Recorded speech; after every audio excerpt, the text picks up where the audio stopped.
Sir தமிழ்நாட்டில் 1000 கோடிக்கும் அதிகமா முறைகேடு நடைபெற்றதா அமலாக்கத்துறை இப்பதான் அந்த செய்தி குறிப்பை பார்த்துங்க மேடம். நாங்கள் முதல்ல இருந்து நாங்கள் யூகிச்சோம். ஏன்னா பத்திரிகையில் அரசல் புரசலாக நீங்கள் செய்தி போட்டீங்க ஒரு 4-5 நாளாக. அந்த நாங்கள் என்ன யூகிச்சோமோ இன்னைக்கு இடியினுடைய அதிகாரப்பூர்வமான அறிவிப்பில் அது இருக்குது. அதனால் நாங்கள் பயந்தது உண்மைதான். 1000 கோடி ரூபாய்க்கு மேலே இல்லை கிக் பேக் கமிஷன் நடந்திருக்கு.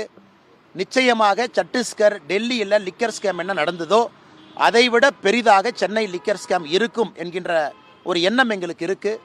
இதையெல்லாம் மறைக்கிறதுக்கு தான் தமிழக அரசு டீலிமிட்டேஷனு, இன்றைக்கி அந்த சிம்பிளை மாற்றுறது, வேல்யூவை மாற்றுறது, புதுசாக ஏதோ ஒரு கண்ணாமூச்சி விளையாட்டு விளையாண்டுருக்காங்க. இது நிச்சயமாக வருகின்ற நாட்களில் இது பூதாகரமாக மாறும். முதலமைச்சருடைய நேரடி பார்வையில் இருக்குது. அந்த டாஸ்மார்க் துறையினுடைய அந்த அமைச்சர் இப்போ தான் சிறைக்கு போயிட்டு வெளியே வந்தார். வந்த பிறகு மறுபடியும் இது போன்ற நிகழ்வு நடந்திருக்குன்னா முதலமைச்சர் அவர்கள் தமிழக மக்களுக்கு பதில் சொல்ல கடமைப்பட்டிருக்கின்றார். தமிழ்நாட்டில் என்ன நடக்குது, டாஸ்மாகில் என்ன நடக்குது, 1000 கோடி ரூபாய்க்கு மேலே கிக் பேக், இது கமிஷன் ஊழல் என்று சொல்வதை விட இதில் கிக் பேக் நடந்திருக்கு. டாஸ்மார்க்கை முறையாக பயன்படுத்தாமல், லிக்கர் கம்பெனியை முறையாக பயன்படுத்தாமல், ஃபேக்கான சீல் வச்சு பிளாக் மார்க்கெட்டில் தனியாக கலால் சுங்கவரிக்கு உட்படாமல் வெளியே கொண்டு வந்து இவ்வளவு பெரிய மோசடியார் அரங்கேற்றிருக்கிறாங்க. முதலமைச்சர் இதற்கு பதில் சொல்ல வேண்டிய கட்டாயம் இருக்குது. பதில் சொல்வாரான்னு பார்ப்பங்கண்ணா. ஆனால் நிச்சயமாக இருக்க போகிறோம், எந்த மாற்று கருத்து இல்லைங்கண்ணா. இது வந்து மக்களுடைய அடிப்படை பிரச்சனை. நாங்கள் இடி அவங்க அதிகாரப்பூர்வமாக செய்தி குறிப்புக்காக காத்திருந்தோம். மாநிலம் தழுவிய ஆர்ப்பாட்டத்தை பாரதிய ஜனதா கட்சி இன்னும் 2-3 நாட்களில் எடுக்க போகிறோம். அதற்கான அறிவிப்பு நாளைக்கு வருங்கண்ணா. தேர்தல் நேரத்தில் அரசியல் பழிவாங்கும் நடவடிக்கையா பாஜக இதை பண்றாங்கன்ற மாதிரியான குற்றச்சாட்டுகளை உடனே சொன்னாங்க. இது எல்லாமே கோர்ட்டுக்கு போகிறாங்க, கோர்ட்டில் பார்க்குறாங்க.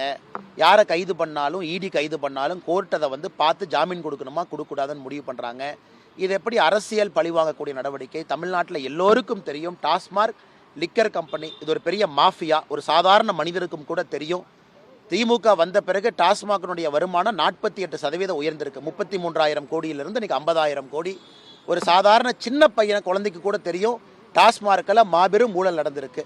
அதை இடி கையில் எடுத்து, இடி சும்மா ஆக்ஷன் எடுக்கலீங்கன்னா 47 எஃப்ஐஆர் தமிழ்நாட்டில் டாஸ்மார்க் சம்பந்தமாக 47 எஃப்ஐஆர் பதிவு செஞ்சிருக்கிறாங்க. அந்த 46 எஃப்ஐஆரை அதிகாரப்பூர்வமாக வைத்து தான் இடி உள்ள வந்திருக்கிறாங்க.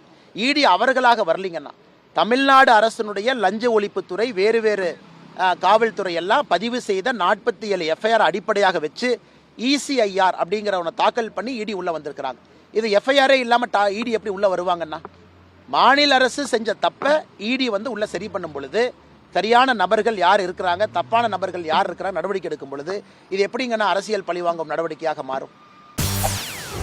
செய்திகளை உடனுக்குடன் தெரிந்து கொள்ள உடனே சப்ஸ்கிரைப் பண்ணுங்க.